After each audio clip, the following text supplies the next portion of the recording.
Hallowed be thy holy name.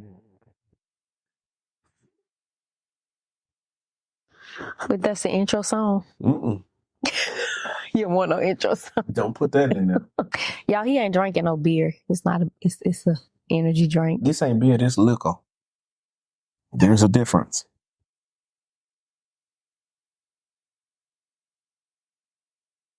Anyways, hey y'all.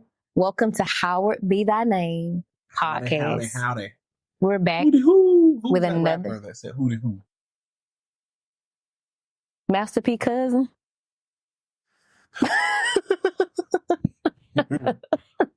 Master P cousin, right? Let's move on. You gonna make me want to find who that was. Master P cousin. Master P cousin. Hey Siri. Who said hooty hoo? Sorry, I don't understand. Who said hooty hoo? The rapper. Here's what I found. Let me ask mine. Hey Siri. Uh-huh. Who sang the phrase? You'll need to unlock your iPhone. Just don't worry about it. Who sang the phrase hooty hoo?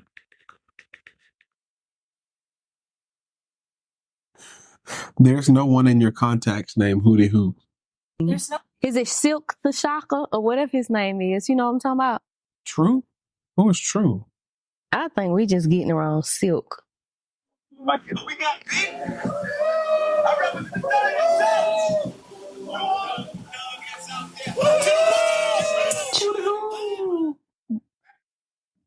I'm happy you cut that off because I ain't wanted to say the wrong thing. This is crazy.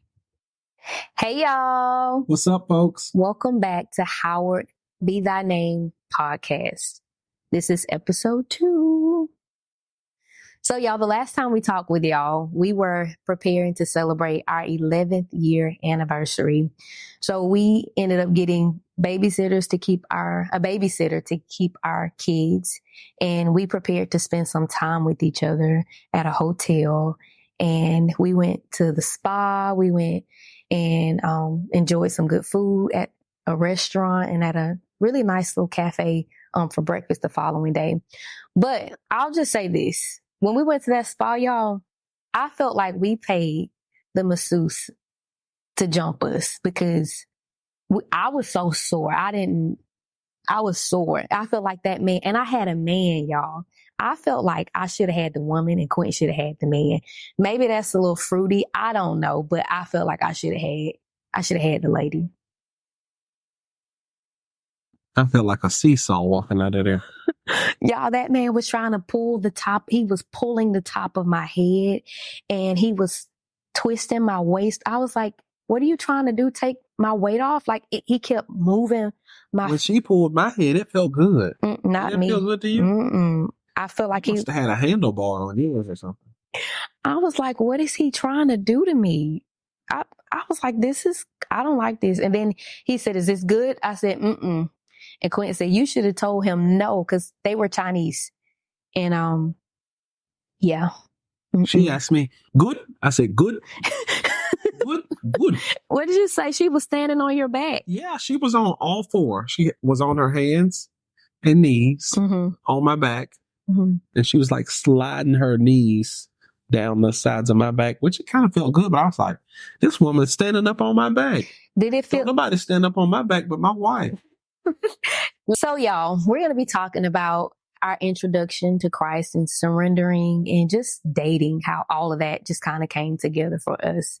I'll just give y'all a little background for myself. I did not grow up in church at all. I think my only association with Christ was funerals and Easter. So we only went to church for funerals and Easter. And that's not really even an association with.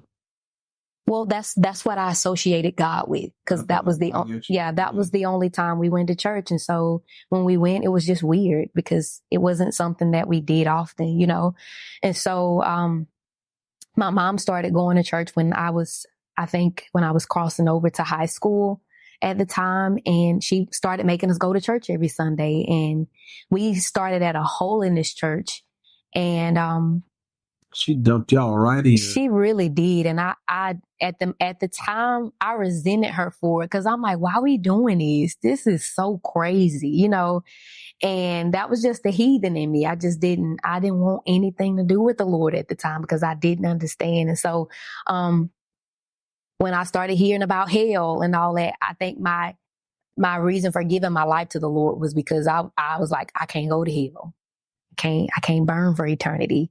And so, I gave my life to the Lord because of that. And so I feel like I had a hard time really surrendering even at that time, because I didn't have a full understanding, of who Christ really was.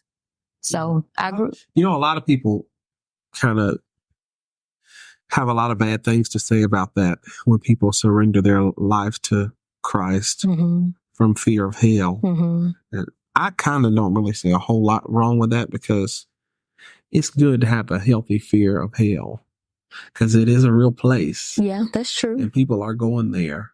That's true. And I think that, of course, there's progressions to your salvation walk and in your journey that you will grow in God. Yeah. Can I say, I will say that I partially agree with you on that, simply because I feel like the fear of hell will not sustain a relationship with Christ. Absolutely. It won't sustain. And that's why, as you walk with Christ and as you grow to know him, because it's not just the fear of hell. I think that's but I think that it is worth acknowledging. A lot of times you can go to a church nowadays for 6 months and go through 5 series, and you never hear anything about a hell.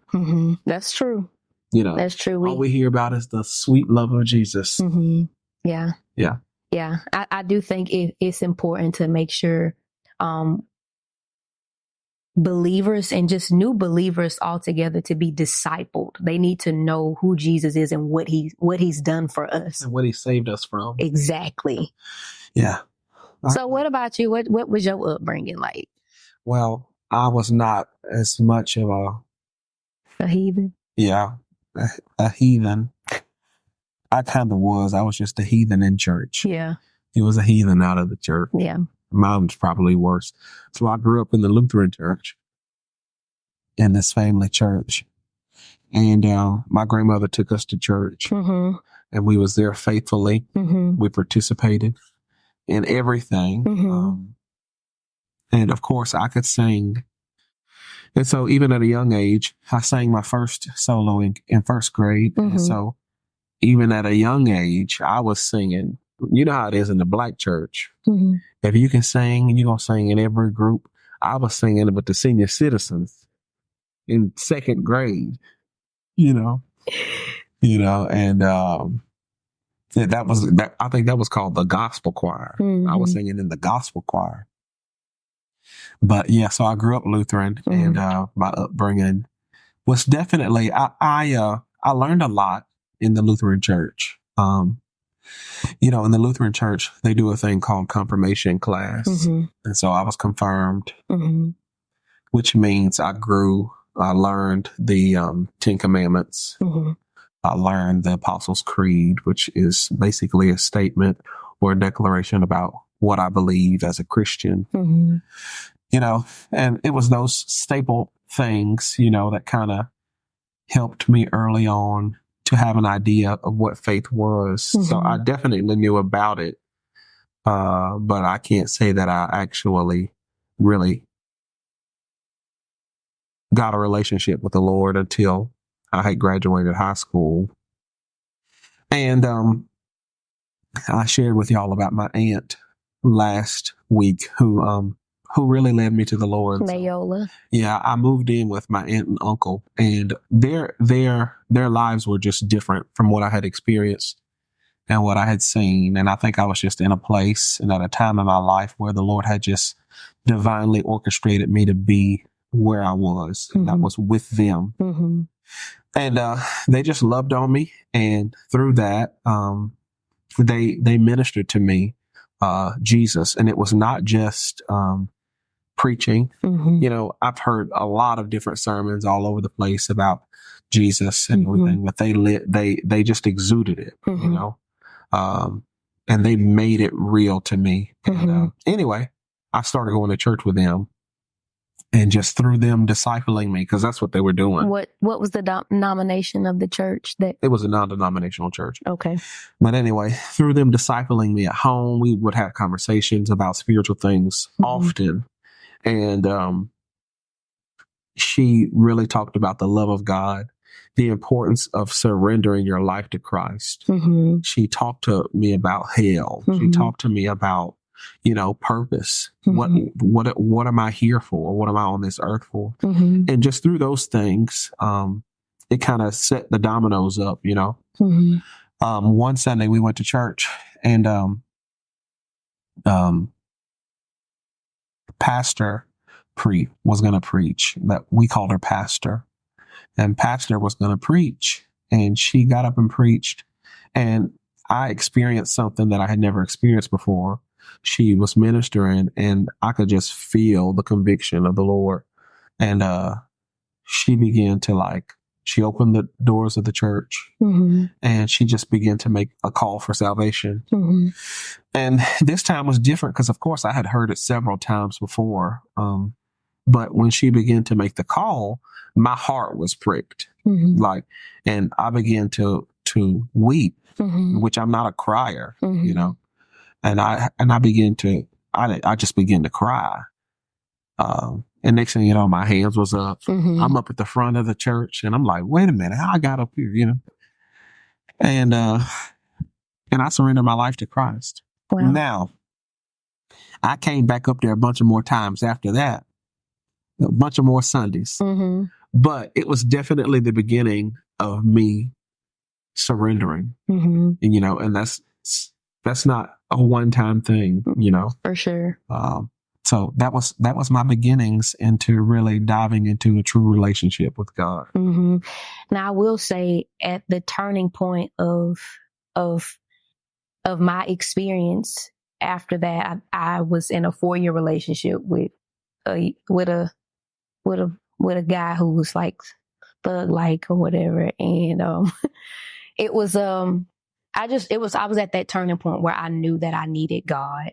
And this kind of crashed into the church that Quentin was going to. My mother and our family transitioned to this church that Quentin and his family were now attending, which is how we ended up meeting each other.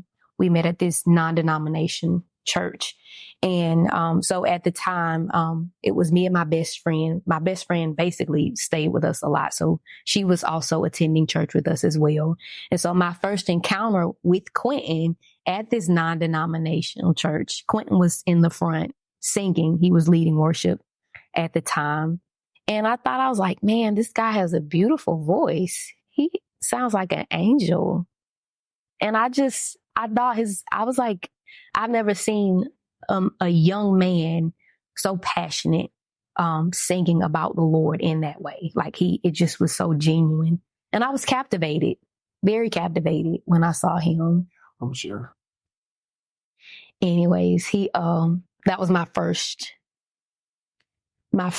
sight of Quentin at the time. So I want to ask you, Quentin, when you want to what? I want to ask you. I want to ask you, when we were at the church initially, what were your thoughts about me? Because I know you said you ended up sitting behind us when we first attended.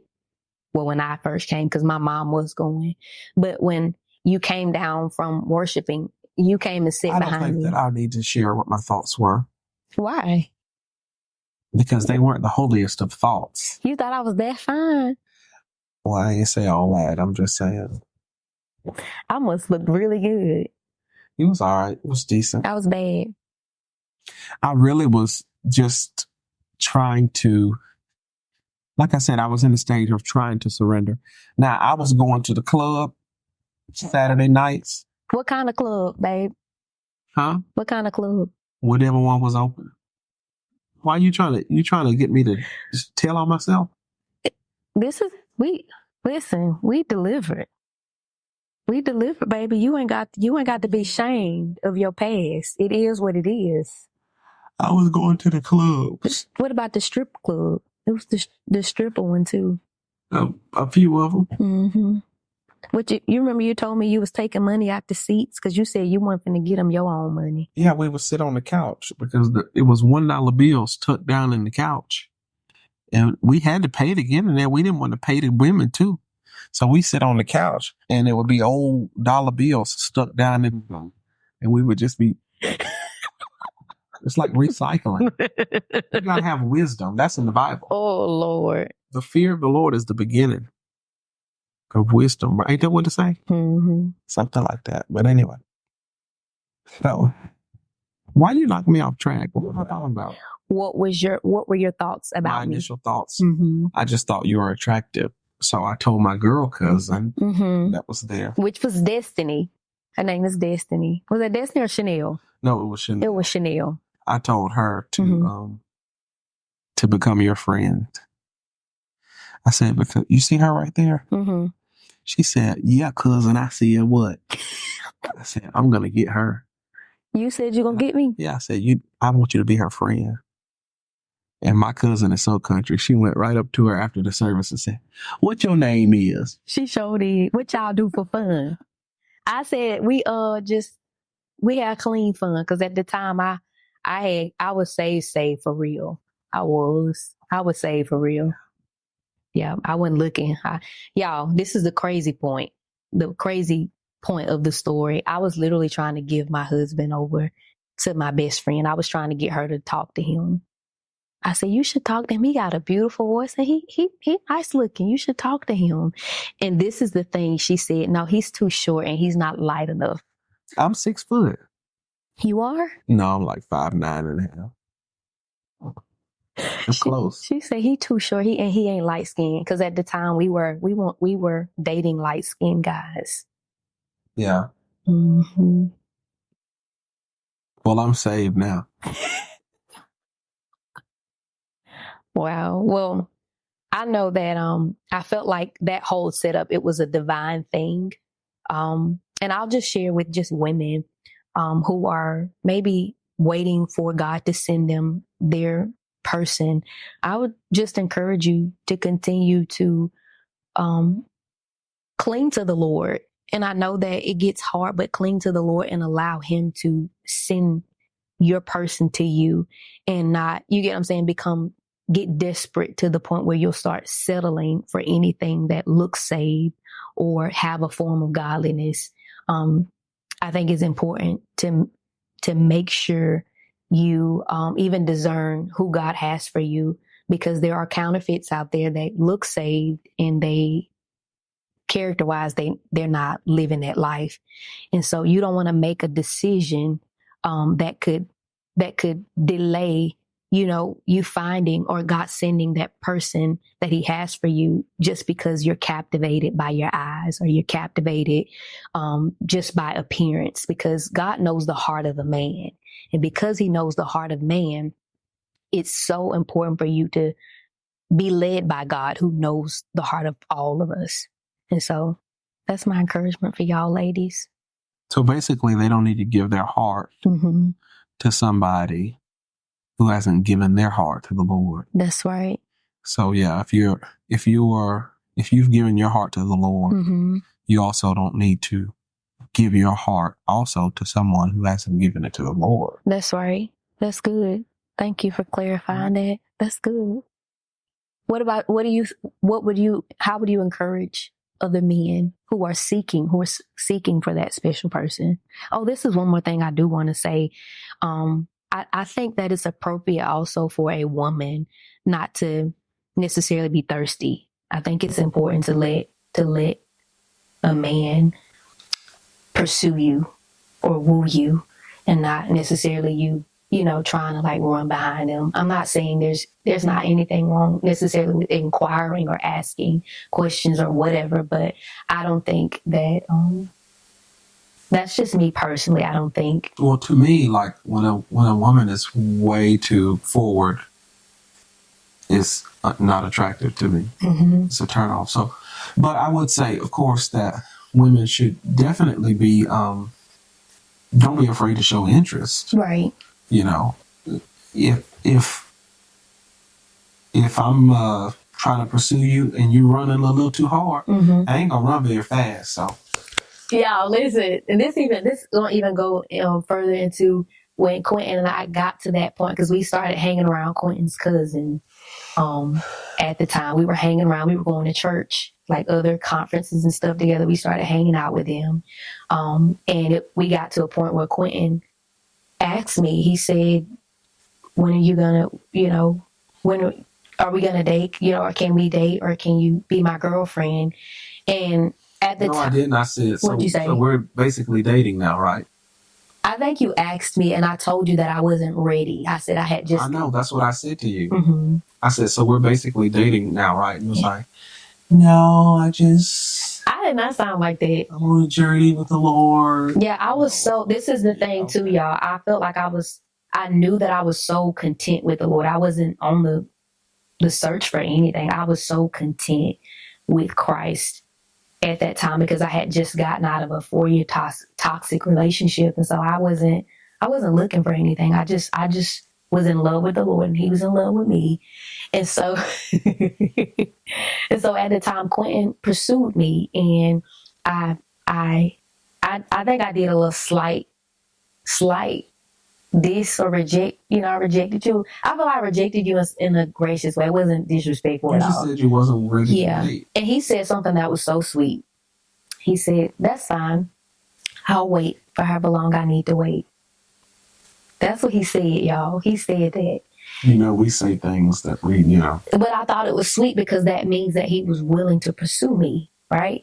And so even after that time, when we got ready to part ways, and I was fasting at the time, and I was prayed up. And so when we departed, that was my first time really hearing the Lord speak to me. He said, "Do not let your past detour you from what I'm trying to bless you with now." And when I heard those words, I whipped that car over. I had to pull over because my best friend was in the car with me at the time. And I just began to wail. I began to cry out to the Lord, because I've never heard God speak to me. God was on my side, see? He was speaking for you, sir. He was speaking for you. And I felt like the Lord was so intentional with everything he was doing in my life, because I had completely given my heart over to him. And so he was leading me into all truth. He was letting me know that Quentin was good ground. He was good ground that I could, sow into. Why are you looking at me like that? Why are you looking at me like that? But the Lord really did lead me at the time. And I was like, God's mercies towards me are so tender. And later on, I ended up calling Quentin and telling him, it's okay. Did I go into detail and tell you what God told me? I don't remember. All I know, I got in that car and I was thinking to myself, she better do something quick. Well, God led us together. And so we started dating. It was definitely divine time. I remember I was really starting to seek the Lord, because, we say that we're believers and we don't have any relationship with our Bible, and we don't spend any time in prayer and all this stuff. So I know we're dropping some jewels on you right now, but you're going to have to come back next week.